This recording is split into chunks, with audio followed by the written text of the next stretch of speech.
Western Ghats, Pullachiyil, India's first no wall sharing senior living apartments, lowest maintenance cost. நீங்க நினைச்சு பார்க்க முடியாத life, நீங்க நினைச்சு பார்க்காத விலையில just ₹30 lakhs. ஒரு ஷாக்கான ஒரு விஷயம் என்னன்னா, 4 மந்திரிகள் இதுல கிட்டத்தட்ட 100 கோடி ரூபாய் லஞ்சம் வாங்கியிருக்கிறதா ஒரு தகவல் ஜூவில வந்திருக்கு. நீ இதை படிச்சிருப்பீங்கன்னு நினைக்கிறேன். இது எப்படி பாக்குறீங்க? மானங்கெட்டவர்கள், துப்புக்கட்டவர்கள் தொடர்ந்து துயரத்தை இந்த மக்களுக்கு கொடுத்து கொண்டிருப்பதற்கான சாட்சி இது. நம்ம ஆரம்பத்திலேருந்தே சொல்லிட்டு இருக்கிறோம், கோடி கோடியாக கொள்ளையடிக்கிறானுங்க அயோக்கிய பயலுக அப்படின்னு தொடர்ச்சியாக பேசிக்கிறோம். இன்றைக்கி ஜூவி ஒரு நீண்ட நெடிய கட்டுரையை உண்மைத்தன்மையை உலகத்திற்கு சொல்லியிருக்கு. வெளில வந்தத நேரத்தில் அவங்க வீட்டுக்கு எதிர்த்தாப்புலே அப்பாவை காப்பாற்றிடலான்னு வீட்டுக்கு போகிறான். போனவன் இவனை தண்ணி அடித்து கொண்டு போயிடுச்சு. 3 நாளாக தேடுறாங்க, எங்கேயுமே கிடைக்கல. ஆனால் கடைசியாக பார்த்தா எங்கடான்னா சீமக்கரை தூருக்குள்ளே போய் முட்டி பணமாக வெளியில் உப்பி எடுத்தாங்க. அது பெரிய பரபரப்பான ஒரு செய்தியாக அந்த நேரத்தில் இருந்தது. இன்னும் அந்த மக்களுக்கே பட்டா கொடுக்காத துப்பற்ற அரசு, வெக்கங்கட்ட அரசு, மானங்கட்ட அரசு. பூவ நதிக்குறையோரம் கட்டப்பட்டிருக்கிற கல்லூரிகளுக்கே இவங்க கணக்கு காட்ட மாட்டேங்கிறாங்க. கல்லூரிகளை எடுக்க மாட்டேங்கிறாங்க. குன்றத்தூர் இருக்கிற அப்பாவி மக்களுடைய வீடுகளை இடித்து தள்ளுறாங்க. அப்படியே திருவேற்காட்டில் அந்த ஆற்றங்கரை ஓரம் வசித்த அத்தனை மக்களுடைய வீடுகளை இடிக்கிறான். அனகாபுத்தூரில் போய் பாருங்கள், அந்த மக்கள் அனாதையாக தெரிகிற அவல கொடுமை இந்த ஆட்சியில் நடக்குதுன்னு சும்மா என்ன நல்லா யோசிச்சு பாருங்கள். இப்போ கட்டிங்கே இந்த 4 அமைச்சர்களை தோல் உரிச்சிருக்கு ஜூவி. இதுக்கு என்ன பதில் சொல்ல போறீங்க நீங்கள்? நான் இதை கொண்டு அறப்போர் இயக்கம் என்ன சொல்லியிருக்காங்கன்னா, டிவிஎஸ் இது விசாரிக்கணும் அப்படின்னு சொல்லுங்க, லஞ்ச ஒழிப்புத்துறை விசாரிக்கணும் அப்படின்னு ஆயிரம் பிடுங்குவாங்க. லஞ்ச ஒழிப்புத்துறை, இந்த தேர்தல் கமிஷன் ஒன்று இருக்குல்ல, அது தூங்கும் கமிஷன். அது எப்போதுமே தேர்தலுக்கு மட்டும்தான் அப்படி கண்டுபிடிச்சு லேசாக அப்படி பார்ப்பான். அதனால் சொல்கிறேன், அதிமுக புதிய கூட்டணியை உருவாக்குவதற்கு அனைத்து வேலைகளையும் தமிழகத்தினுடைய முன்னாள் முதல்வர் எடப்பாடியார் தொடங்கிட்டார். அப்போ இந்த 4000 கோடி இப்போ ஒதுக்கி நக்கிக்கிட்டு போச்சுல நகரத்தில், தெரியுமா உங்களுக்கு? இல்லை, வேலைகள்லாம் செஞ்சுருக்காங்களா? மழைநீர் வடிகால் வேலை நிறைய இடத்துல செஞ்சுருக்காங்க. பம்பு செட்லாம் போட்டிருக்காங்க, மோட்டர் போட்டு இழுக்கிறாங்க. மோட்டர் வேலை நடந்திருக்கு. மோட்டர் போட்டு இழுக்கிறதுக்கு தனி தொகை, அப்படி தானே?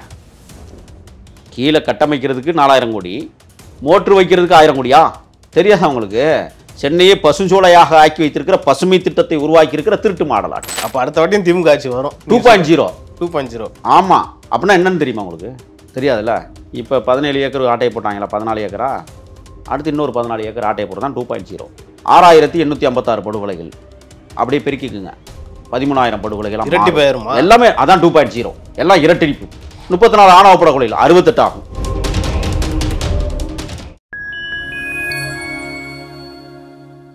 ஃபைன் டைம் மீடியா நேயர்களுக்கு வணக்கம்.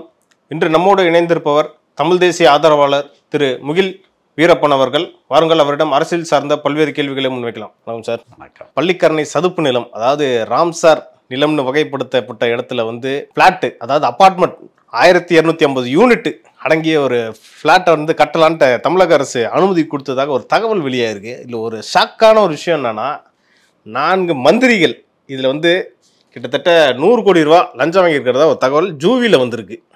நீ இதை படிச்சிருப்பீங்கன்னு நினைக்கிறேன். இது எப்படி பாக்குறீங்க? மானங்கெட்டவர்கள், துப்புக்கட்டவர்கள் தொடர்ந்து துயரத்தை இந்த மக்களுக்கு கொடுத்து கொண்டிருப்பதற்கான சாட்சி இது. நம்ம ஆரம்பத்திலேருந்தே சொல்லிட்டு இருக்கிறோம், கோடி கோடியாக கொள்ளையடிக்கிறானுங்க அயோக்கிய பயலுக அப்படின்னு தொடர்ச்சியாக பேசிக்கிறோம். இன்றைக்கி ஜூவி ஒரு நீண்ட நெடிய கட்டுரையை உண்மைத்தன்மையை உலகத்திற்கு சொல்லியிருக்கு.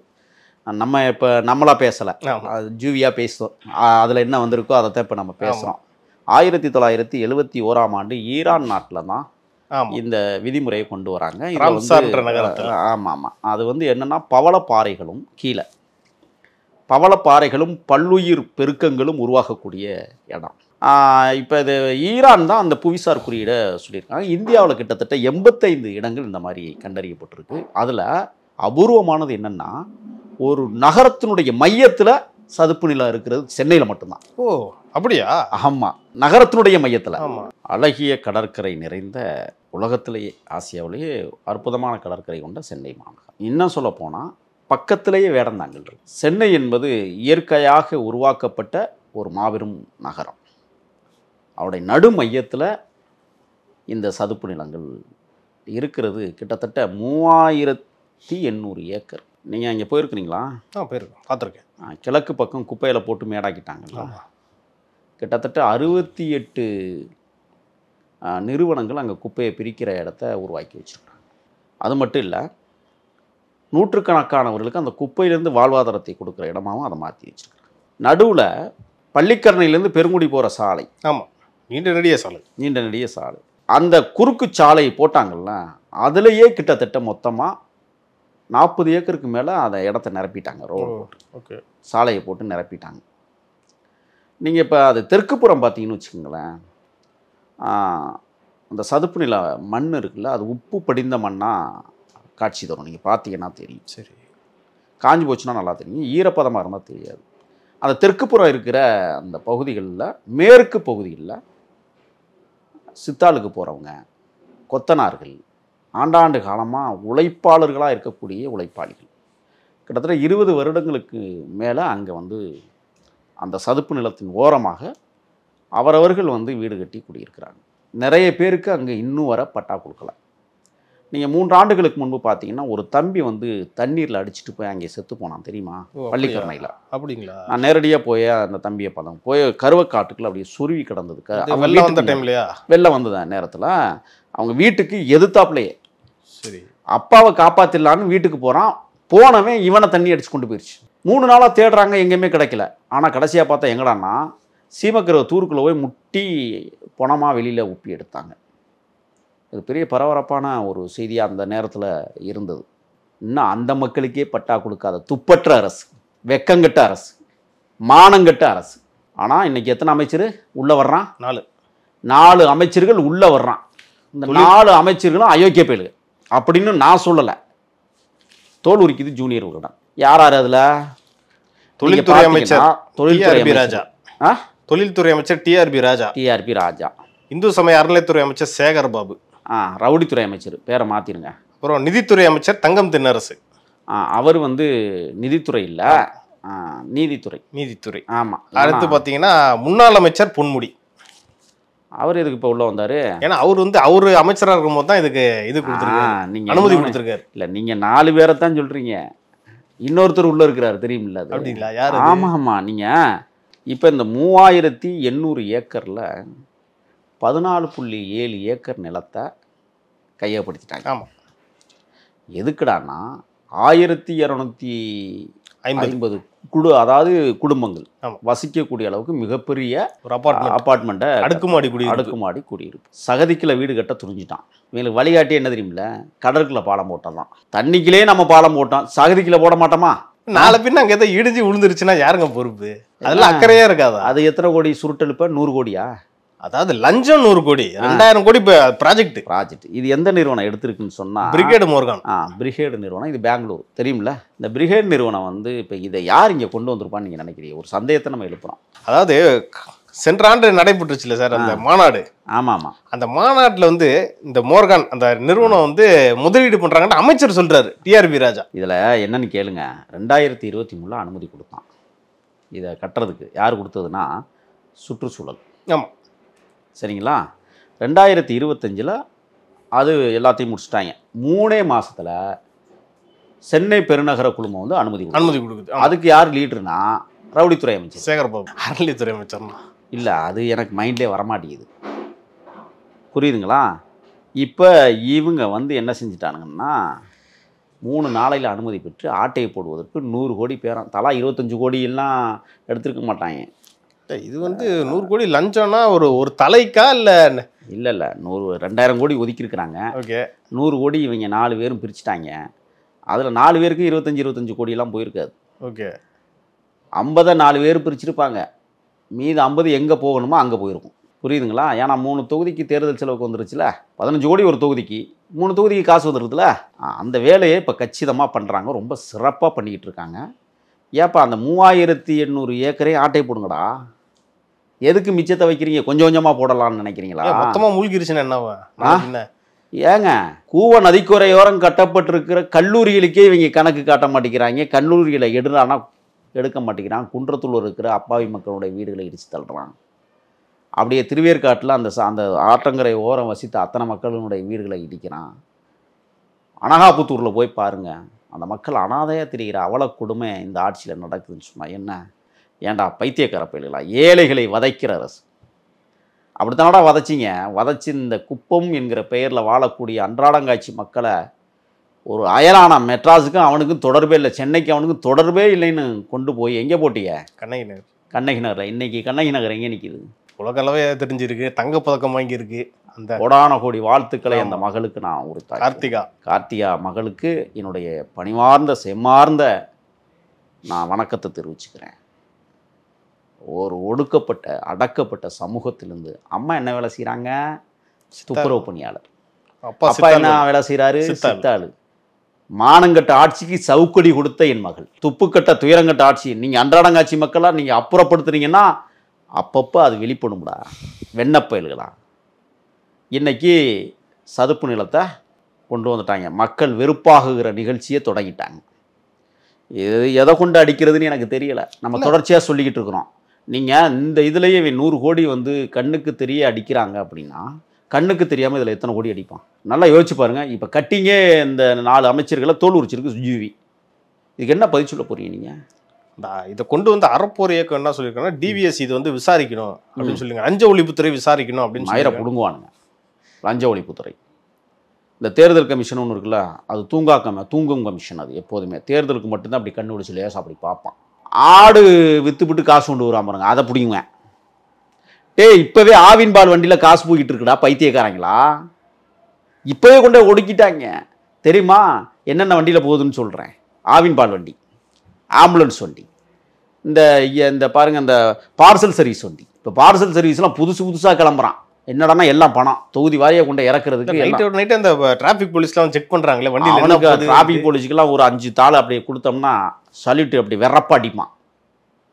புரியுதுங்களா உங்களுக்கு? இது என்ன நாடுன்னு நீங்கள் நினச்சிக்கிட்டு இருக்கிறீங்க? இப்போ இந்த இந்த 2000 கோடிக்கு வருவோம். எத்தனை நமக்கு குடியிருப்பு? 1250 குடியிருப்பு, 15 ஏக்கர் கிட்டத்தட்ட. குப்பத்தில் இருக்கிற போய் அந்த வாழ போகிறானா? ஒரு வீட்டுக்கு 2 கோடி ரூபாயாம். ஒரு வீட்டுக்கு. யார் அங்கே போய் வசிக்க போகிறப்ப? பணக்காரன் தான். மார்வாடிகளும் சேர்த்துக்கணும். அயலானம் கொண்டாந்து வச்சு அமர்த்துறதுக்கான எல்லா வேலையும் பண்ணிட்டீங்க. வேர்வை சிந்தாத விளையாட்டு எதிரானா அது ஜெஸ்ஸு தான். தெரியுமில்ல உங்களுக்கு?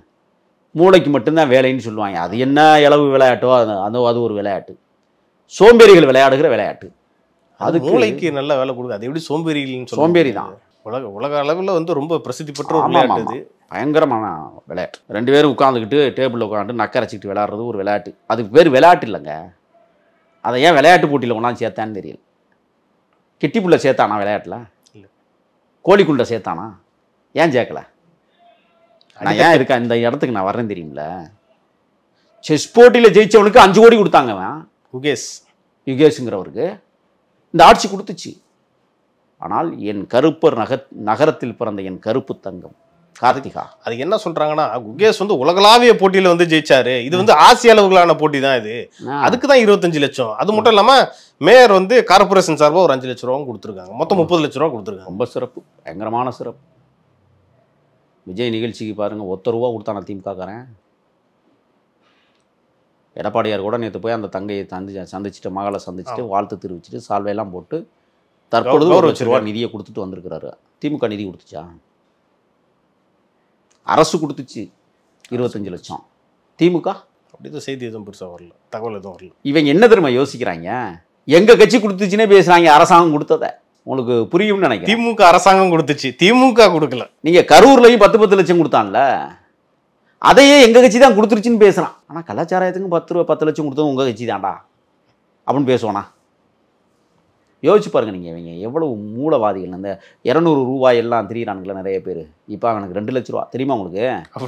2 லட்ச ரூபாயா? கிரேடு ஏறி போச்சுங்க. எலெக்ஷன் வருதுனாலயா? ஆமாங்க. 200 ரூபா ஊப்பிகள் இப்போ 2 லட்சம் ஊப்பிகளாக மாறிட்டான். விஜயை திட்டுறதுக்கு மட்டுமே 17.25 கோடி செலவழிச்சிருக்கிறான். தெரியுமா உங்களுக்கு? 17.25 கோடி. எப்படி கேவலமாக பேசுறது, அருவருப்பாக பேசுறது, அசிங்கமாக பேசுறது, அவதூறு பரப்புறது. ஆட பைத்தியங்களா? ஏழைகளுக்கு கொண்டு அந்த காசை கொடுங்கடா. ஒரு தலைவனை திட்டுறதுக்கு இத்தனை கோடி ரூபா செலவழிக்கிறான்னு சொன்னா அப்போ அவனுடைய எத்தனை ஆயிரம் கோடி இருக்கும்? இப்போ சொல்லுங்க, ஈடி எங்க? வருமான வரித்துறை எங்க?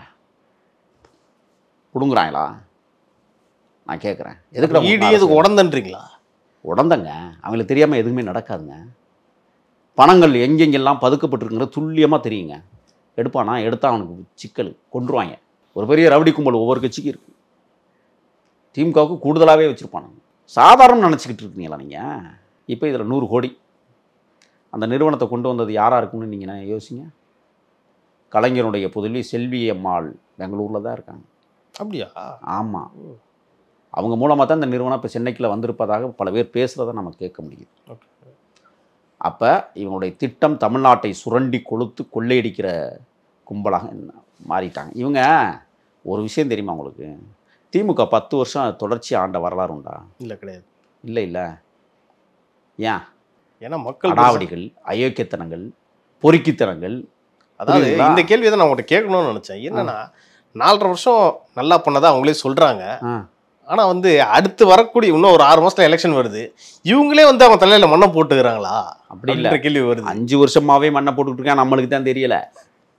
நல்லா 2023 இந்த ஒப்பந்தம் முடிஞ்சிருச்சு. 2 வருஷமா பேசணுமா நம்ம? தெரிஞ்சதா? இல்லை. இன்னைக்கு வெளிச்சத்துக்கு வந்திருக்குன்னு சொன்னால் கமுக்கமாக கொள்ளையடிச்சு கமுக்கமாக முடிச்சிடலான்னு பார்த்தாங்க. நான் தயவு செய்து சொல்கிறேன், அதாவது 1 கிலோமீட்டருக்கு வந்து 90 கோடி ரூபா ஒதுக்குறான் மேம்பாலம் கட்ட. சரி. எப்போனா 2021 2023 அது 100 கோடி ஆகுறான். 10 கோடி ரூபா கூட. ஏன்னா கொள்ளையடிக்க முடியல கரெக்டாக. ஏன்டா அதில் போய் கமிஷன் கட்டிங்க? 200 கோடி ஆக்கி 100 கோடிக்கு பாலத்தை கட்டு. இப்போ 200 கோடி 1 கிலோமீட்டருக்கு மேம்பாலம் கட்டுறதுக்கு எப்படி? இல்லை, கணக்கு காட்டும் போது மாட்டிக்க மாட்டாங்களா? அதெல்லாம் பெரிய பெரிய புழுகுனி ஆடிட்டர்கள்லாம் வச்சு தான் கணக்கு எழுதுவோம். ஒன்றிய அரசு தான் கண்காணிக்கும். அந்த சிஏஜி ரிப்போர்ட்லாம் அவங்க பார்ப்பாங்க. அது வெற்றுத்தனம். நீங்கள் ரகசிய கூட்டணி இருக்குது தெரியுமா? அதனால தான் இவ்வளவு கொள்ளை நடக்குது. நான் சொல்லிக்கிட்டே இருக்கேன், பாஜக திமுக ரகசிய கூட்டணி விரைவில் ஒன்று சேர்ந்துருவாங்க. நீங்கள் பாருங்கள், காங்கிரஸ் வெளியேறிடுச்சுன்னா பாஜக திமுக கூட்டணி 2001 மாதிரி. ஆமாம், 2001 2011 அப்படி மாறிடும். அங்கே இருக்கிற விடுதலை சிறுத்தைகள், கம்யூனிஸ்டுகள் இப்போவே அங்கே குழப்பம் ஓட தொடங்கிருச்சு. தெரியுமா உங்களுக்கு? இல்லை, அவரு தான் சொல்கிறாரு. கார்த்திகாவுக்கு 25 லட்சம் கொடுத்ததே விடுதலை சிறுத்தைகளால பொறுத்துக்க முடியல. எழுச்சி தமிழருடைய கார்ல ஒருத்தர் மோதம் வந்து பிரச்சனையாகி போனதில் இதுவரை ஒரு சட்டமன்ற உறுப்பினராவது, ஒரு எம்எல்ஏ அல்லது ஒரு எம்பி அல்லது அந்த கட்சியினுடைய தலைவர் எவனாவது ஒருத்தன் திமுக வாங்கி திறந்தானா? இல்லை. ஏன் திறக்கல? ஒரு மாபெரும் தலைவன், மகத்தான தலைவன், மண்ணுரிமை தலைவன், முக்கியமாக கூட்டணி கட்சி தலைவர், உங்க கூட்டணி கட்சி தலைவர், அவர் வாகனத்தில் இடிக்காமே இடித்ததாக சொல்லி இவ்வளோ பெரிய கலேபரங்களை உருவாக்குனாங்க தமிழ்நாட்டில். ஒத்த அறிக்கை எவ்வளோ நொந்திருக்கும் விசிகா. எழுதி வைத்துக் கொள்ளுங்கள், 2024 புதிய கூட்டணிகள் உருவாக இருக்கிற தைபிறந்தா வழிபிறக்கும் பார்த்துக்கோங்க. அதுக்காக அதிமுக கூட்டணியே இன்னும் அமையலை தெரியுமில்ல உங்களுக்கு? பிஜேபியோட ஒப்பந்தம் போட்டு கூட்டணி சேர்ந்துருக்காங்களா? உட்காந்து பேசினாங்க, முடிஞ்சு போச்சு, அது கூட்டணிட்டு இருக்கலாம். இதுவரை பாஜக அதிமுக தலைவர்கள் ஒன்றா உட்காந்து பார்த்துருக்கிறீங்களா? இல்லை, பரப்புரைக்கெல்லாம் போகிறாருல்ல நயினார் நாகேந்திரன். அங்கே வந்து முன்னாள் அமைச்சர் சீனிவாசன்லாம் இருக்காரு. அவங்க நான் ஒன்றே ஒன்று சொல்கிறேன், திண்டுக்கல் சீனிவாசன்லாம் போகிறதெல்லாம் ஒரு செப்பக்கட்டு. ஓகே, புரியுதுங்களா? போயவனா இப்போ நம்ம வர்ற வழியில் நயினார் நாகேந்திரன் பார்த்துட்றாரு, நம்மளை கை கொடுக்காமல் இருப்போமா? வாழ்த்துக்கள்ண்ணே, உங்கள் நடைபெறும். கூட்டணி கட்சியே இல்லைனா கூட ஒரு மரியாதை தான் போகலாம்ல. எழுதப்பட்ட அங்கீகரிக்கப்பட்ட கூட்டணி அதிமுக உருவாக்கியிருக்கா? இல்லவே இல்லை. அதனால் சொல்கிறேன், அதிமுக புதிய கூட்டணியை உருவாக்குவதற்கு அனைத்து வேலைகளையும் தமிழகத்தினுடைய முன்னாள் முதல்வர் எடப்பாடியார் தொடங்கிட்டார். மிக சிறப்பான கூட்டணி ஒரு பக்கம் அமையப்போகுது, மிக வெறுப்பான கூட்டணி ஒன்று அமையப்போகுது. ஆக மக்கள் விரும்பும் கூட்டணி, மக்கள் விரும்பாத கூட்டணி. விரும்பும் கூட்டணி இல்லை, மக்கள் விரும்பும் கூட்டணி, மக்கள் வெறுக்கும் கூட்டணி. இதுதான் இப்போ நம்ம அமையப்போகுது. அப்போ இந்த 4000 கோடி இப்போ ஒதுக்கி நக்கிக்கிட்டு போச்சுல நகரத்தில், தெரியுமா உங்களுக்கு? இல்லை, வேலைகள்லாம் செஞ்சுருக்காங்களா? மழைநீர் வடிகால் வேலை நிறைய இடத்துல செஞ்சுருக்காங்க. பம்பு செட்லாம் போட்டிருக்காங்க, மோட்டர் போட்டு இழுக்கிறாங்க. மோட்டர் வேலை நடந்திருக்கு. மோட்டர் போட்டு இழுக்கிறதுக்கு தனி தொகை, அப்படி தானே? கீழே கட்டமைக்கிறதுக்கு 4000 கோடி, மோட்ரு வைக்கிறதுக்கு 1000 கோடியா? என்னையா அவங்க திட்டம்? அப்போ 4000 கோடி என்ன தான் ஆச்சு? இப்போ கூவாத்தில் மிதந்துக்கிட்டு இருக்கு, நேப்பியர் பாலத்தில் அடைச்சிக்கிட்டு இருக்கான், போய் எடுத்துக்கோங்க. முதல்வர், துணை முதல்வர்லாம் ஆய்வு பண்ணிட்டு இருக்காங்க. அடையாறு ஏரி முகத்துவாரத்தில் என்ன 40 கன அடி தண்ணீர் போனால் கூட எந்த பிரச்சனையும் வராதுன்றது அமைச்சர் மா சுப்பிரமணியமும் சொல்றாரு. இப்போ வெள்ளம் வந்தால் தமிழ்நாடு, சென்னை முக்கியமாக வந்து இதை பாதிக்காதே. மாசு டாக்டர் படித்தவரா? இல்லை இல்லை, அவர் வக்கீல். வக்கீல், அவர் மருத்துவத்துறை அமைச்சர். இப்போ போய் பொதுப்பணித்துறை அமைச்சராக எப்படி கடலில் கிட்ட போய் நிற்கிறாரு? அவர் வேலை என்ன? மருத்துவம் சார்ந்த, சரி, சுகாதாரத்துறை சார்ந்ததை அந்த சாரை விட்டுருவோம், அந்த சாரை விட்டுருவோம். அவர் முகத்துவாரத்தில் போய் பேசி எல்லாம் வசனமெல்லாம் பேசுவாங்க, வீரவசனம்லாம். சிங்கார சென்னைன்னு அறிவிச்சு எத்தனை வருஷம் ஆச்சு? அது இன்னைக்கு நேற்று அமைச்சா, முன்னாடி இருந்த திமுக ஆட்சியிலே சிங்கார சென்னைன்னு தான் சொல்லிட்டு இருக்கோம். பள்ளிக்கரண சாலையும், வேளச்சேரி சாலை, திருவான்மையூர் சாலை, பெருங்குடி சாலையெல்லாம் போய் பாருங்க, நக்கிக்கிட்டு கிடக்கு. சரி, நான் ஒரு கேள்வி கேட்குறேன். நீங்கள் வரீங்க வீட்டிலேருந்து, சாலையெல்லாம் எப்படி இருந்துச்சு? சாலையா? பசுஞ்சோலைங்க. என்ன நினைக்கிறீங்க நீங்கள்? தெரியாதா உங்களுக்கு? சென்னையை பசுஞ்சோலையாக ஆக்கி வைத்திருக்கிற பசுமை திட்டத்தை உருவாக்கி இருக்கிற திருட்டு மாடல் ஆட்சி. அப்போ அடுத்த வாட்டியும் திமுக ஆட்சி வரும். 2.0. ஆமாம். அப்படின்னா என்னன்னு தெரியுமா உங்களுக்கு? தெரியாதுல்ல. இப்போ 17 ஏக்கர் ஆட்டையை போட்டாங்களா? 14 ஏக்கரா? அடுத்து இன்னொரு 14 ஏக்கர் ஆட்டையை போடுறது தான் 2.0. 100 கோடி ஆட்டையை போடுறாங்களா, இன்னொரு 100 கோடி ஆட்டையை போடும், மொத்தம் 200 கோடி ஆட்டையை போடுவோம் அடுத்த தடவை. 6856 படுகொலைகள் அப்படியே பெருக்கிக்குங்க. 13,000 படுகொலைகள் எல்லாமே அதான் 2.0, எல்லாம் இரட்டிப்பு. 34 ஆணவ படுகொலைகள் 68 ஆகும். இப்போ எத்தனை மணி எழுதி சாராயம் விற்கிறாங்க? 24 ஹவர்ஸ் விற்கிறான். தெரியுமில்ல உங்களுக்கு? 12 மணிக்கு தானே ஆரம்பிக்கும் கடை திறக்கும். அதெல்லாம் யார் சொன்னா? 12 மணிக்குன்னு யார் சொன்னா? தானே அரசு போட்டிருக்கு. இப்போ பாண்டிச்சேரியிலாம் என்ன பண்ணிட்டாங்கன்னா 24 மணி நேரமும் கடை திறந்துருக்கும். தெரியுமா உங்களுக்கு? ஏன் தெரியுமா? பட சலிச்சு போயிடும் அவனுக்கு. சலிச்சு போயிடுச்சு. ஆனால் இங்கே அப்படி இல்லை. குறைக்கிறோங்கிற பேரில் குறைக்கிறது மாதிரி குறைச்சி இரவு 10 மணிக்கு மேலே போலீஸ் பாதுகாப்போட பாரில் வைக்க. அப்போ அதனால தான் 750 கோடி வசூலாயிருக்கா? ஆமாம். நீங்கள் என்ன நினச்சிக்கிட்டு இருக்கிறீங்க? சாதனை எவ்வளோ பெரிய சாதனை தெரியுமா? அது 789, 789 என்ன வருமானம் பாருங்க. ஆனால் இதை விட ஆத்து மணலில் கொள்ளையடித்த வருமானம் அளவிடற்கரியது. ஆனால் அதெல்லாம் கண்ணுக்கு தெரியாது.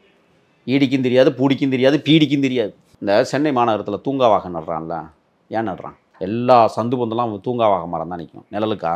சென்னையில் நீங்கள் எல்லா இடத்துலையும் நிழற்குடை அமைச்சிருக்கிறான். மலைக்குடை அமைச்ச வரலாறு உண்டா? இல்லை. ஆ, இப்போ இருக்கிற நிழற்குடையில் ஓய நீங்கள் மலைக்கு நிற்க முடியுமா? இனிமேல் நாங்கள் 2.0வில் நிழற்குடை ஒன்று, மலைக்குடை ஒன்று. வெயில் அடிக்கும் போது நீங்கள் நிழலுக்கு நிற்கலாம், மழை அடிக்கும் போது இங்கே நிற்கலாம். அது எதுக்கு தெரியுமில்ல? ஒப்பனையரை கட்டி கொள்ளையடிச்சாங்கல்ல, அந்த கணக்கு. இப்போ ஒரு திட்டம் வந்திருக்கு. ஈபி இருந்துச்சுன்னா அதை சுற்றி தகனம் அடிக்கிறது. இதெல்லாம் எதுக்கு நீங்கள் நினைக்கிற? பாதுகாப்பு. மின்சாரம் இருக்குது, அது நீர்பட்டால் நிறைய பேர் செத்து போகிறான். இதனால் இரும்பு தண்ணிக்குள்ள நடக்கும். திருப்பி அதே இரும்பை கொண்டாந்து தகடம் அடிக்கிறாங்க. அது கலர் கலராக பெயிண்ட் அடிச்சு அதுக்கு வரைபடம்லாம் வரைஞ்சி எல்லாமே கொள்ளையடிக்கிறதுக்கு. நீங்கள் நல்லா யோசிச்சு பாருங்க. கரண்ட்டு அதில் பாஸ் ஆகுமா? அதில் பாஸ் ஆகி எவனா தொட்டா எவனா மனுஷன் தானே சாவான். அப்போ கரண்ட் பாஸ் ஆகாமல் இருக்கிறதுக்கு அதுக்கு என்ன புதிய திட்டம்னு கண்டுபிடிக்கணும்ல. இல்லை, பார்க்கவும் அழகாக இருக்குது. இது சிங்கார சென்னை 2.0 இதெல்லாம் வருது இல்லை, அதனால கூட இருக்கலாம். இல்லைங்க, நகரத்தை வந்து அழகாக்குற திட்டம் இது. பார்க்கறதுக்கு அழகு, தொட்டா உயிர் போகுங்க. அது எவ்வளோ பெரிய ஆபத்து. ஒன்று இந்த தூங்கா வகைக்கு வாங்க. அது எது திரும்ப நட்டது? நிழல் தரும் மழை கால வெயில் காலத்தில், இல்லைன்னு சொல்லலை. மழை காலத்தில் என்ன நடக்கும்? சாக்கடிக்காது, அப்படியே சரிஞ்சு ரோட்டில் விழுவும். சரிஞ்சு விழுந்தால் என்ன ஆகும்? அதுக்கு ஒரு தொகை. ஒரு மரத்தை வெட்டி எடுக்கிறதுக்கு 10,000 ரூபா. வெளியில் போகிறது ஒரு 1500 முடிச்சுடுவான். ஏதோ அந்த மிஷினை வச்சு கட் மிஷினை வச்சு எல்லாத்தையும் முடிச்சுடுவான். இது 8500 முடிஞ்சா? நான் கேட்குறேன், சென்னை மாநகரத்தில் வேப்ப மரம் நட்டான்டா, வெண்ணப்பயிர்களா? கொன்னை மரம் நட்டான்னா? இருக்கிற வேப்ப மரத்தில் வெட்டிக்கிட்டு தாங்க இருக்காங்க. வாகை மரத்தை நட்டான்னா? நெடுஞ்சாலை ஓரங்களில் முக்கிய சாலைகளில் பனை மரத்தை நடு, பாதுகாப்பாக இருக்கும். மரத்தில் எவ்வளவோ பலன்கள் இருக்குது. வேலையை கொடு, நொங்கு இறக்கலாம், பதநீர் இறக்கலாம், பனை வெல்லம் காய்ச்சலாம், பனம் கற்கண்டு காய்ச்சலாம், நார் திரிக்கலாம். எவ்வளோ வேலை இருக்குது. நடுவே நகரத்தில் 2 பக்கமும் என்ன போச்சு? புயல் வந்தால் கூட பாதுகாப்பை தருகிற மரம் பனை மரம். கடற்கரை ஓரமாக நடு, ஆழி பேரலைகள் வந்து அப்படியே தடுக்கிற மரம். அப்படியா? ஆமாம். ஓ, நீங்கள் பசுமை மர காடுகள் இருக்கிற இடத்துல எல்லாம் ஆழி பேரலை வந்தால் கூட தடுத்து நிறுத்திடுச்சு காடுகள், தெரியுமா? நீங்கள் புதுக்கோட்டை மாவட்டம்லாம் வந்து ஆழி சுனாமின்னு சொல்லக்கூடிய அந்த ஆழி பேரலை வந்து எந்த பாதிப்பையும் உருவாக்கல. அது தெரியுமா உங்களுக்கு? மெரினாவில் ஏன் பாதிப்பை உருவாக்குச்சு? அங்கே மரமே கிடையாது, ஒரே ஒரு பனைமரம் இருக்குது. நீங்கள் வேற பார்த்துருக்கிறீங்களா இல்லையா? கணை சிலைக்கு பக்கத்தில் ஒரே ஒரு பனைமரம் நிற்கும். தெரியுமா தெரியாது உங்களுக்கு? ஆண் பனை. எத்தனையோ வாட்டி போயிருக்க, நான் நோட்டீஸ் பண்ணதில்லை. கவனிங்க, எங்கள் மெரினாவில் ஒத்தை பனை மரம் இருக்கிறது. என் தலைவன் வீரப்பனாரை புதைத்த இடத்திலும் ஒத்தை பனைன்னு இருக்கிறது. எப்படி? அடையாளத்துக்கா? அடையாளத்துக்கு. லட்சணத்தை பார்த்தீங்களா இப்படின்னு? தூங்காவாகை நடுவதற்கு காரணமே கொள்ளையடிப்பதற்காகத்தான். சென்னை நகரை அழகுபடுத்துவதற்கு பனை மரங்களை நட்டாவே சிங்கார சென்னையாக மாறிடும். ஓலைகளை வெட்டி கீத்து பண்ணுவதற்கு ஆட்களை போடு, அரசாங்க வேலை கொடு. நொங்கு பதநீர் இறக்குறவனுக்கு வேலை கொடு, அரசாங்க வேலை கொடு. இது எல்லாமே மக்கள் மத்தியில் என்ன பேசப்படுது? அங்காடிகளில் நொங்கு வியா பிற்போக்குத்தனம்ல சொல்லிக்கிட்டு இருக்காங்க. அங்காடியில் உண்டே பதநீர் வியி, ஏன் அங்காடியில் கல்ல கூட வியி, தப்பு இல்லை. அது இயற்கை பானம். அதுலேயும் இவங்க விஷத்தை கலந்துருவாங்க. அதிகமாக போதை ஏறுறதுக்கு என்னடா இருக்குன்னா அதை கலந்து விடு, ஓயாமல் வந்து இதையும் குடிச்சுவிட்டு மல்லாக்க கிடக்கணும். சாராயம் குடித்து சாகிறவனை விட தினந்தோறும் இந்த மது குடிச்சு சாகிறவன் நிறைய பேர். தினந்தோறும் தமிழ்நாட்டில் மட்டுமே எனக்கு தெரிய 17 மரணங்கள் நிகழ்வதாக செய்தி ஒரு நாளைக்கு சாராயம் குடிச்சவன். ஆக நாசகர ஆட்சி இந்த நாட்டை ஆளுகிறது, நாசகர கூட்டணி சொம்பு தூக்குகிறது. மக்களை பற்றி எவனுக்கும் கவலை இல்லை. இந்த மலைக்கே 4000 கோடி நக்கிக்கிட்டு போணுச்சுன்னா, நேற்று அப்படியே போய் கடந்துச்சு மசூலிப்பட்டினத்தில், அந்த புயல் இங்கே வந்துருந்துச்சுன்னா என்ன ஆயிருக்கும் சென்னை? யோசிச்சு பாருங்க. ஏற்கனவே பல புயல் வந்திருக்கு. கடந்த ஆண்டு கூட பெங்கல் புயல் வந்துச்சு. பெண்கள் அதை விட்டுருங்க. பள்ளிக்கரணையில் அடுக்குமாடி குடியிருப்புகள் தயவு செய்து கட்டுங்க. ஆயிரக்கணக்கான மக்களை காவு வாங்குவதற்கு கட்டுங்க. இன்னும் இழுத்து கட்டுங்க. நீங்கள் போனீங்கன்னா விரால் மீன்னா துள்ளி குதிக்கும் தெரியுமா? சாக்கடையில் உள்ள சாக்கடை தான் ஓடிக்கிட்டு இருக்கு. பள்ளிக்கரணை, வேளச்சேரி சாக்கடை அங்கே தான் ஓடுது. இல்லை, அவங்க என்ன தெளிவாக சொல்கிறாங்க என்னன்னா, அந்த ராம்சார் நிலத்துக்கு பக்கத்தில் அதாவது 65 மீட்டர் தள்ளி தான் அந்த இடத்துல நாங்கள் கட்ட போகிறோம் அப்படின்னு சொல்கிறாங்க. இது ராம்சார் நிலத்திலே வரலன்ற மாதிரி தானே வனத்துறை சொல்லிக்கிட்டு இருக்கு. வனத்துறையும் முடிச்சிட்டாங்களா? அமைச்சர் ராஜகண்ணப்பன் நினைக்கிறேன் வனத்துறைக்கு. அது இப்போ வனத்துறை அப்போ பர்மிஷன் கொடுத்தவர் வந்து நம்ம பொன்முடி இல்லைங்க, அவர் கொள்ளைமுடி. என்ன பொன்முடி? உயர்கல்வித்துறை அமைச்சரெல்லாம் இருந்தது. என்ன வெங்காயமாக இருக்கட்டும். நடப்பு அரசியல் பற்றி நம்ம இன்னைக்கு நிறையா பேசணும். இது குறித்து அடுத்தடுத்த நிகழ்ச்சிகளில் இன்னும் நம்ம விரிவாக பேசுவோம் சார். நன்றி.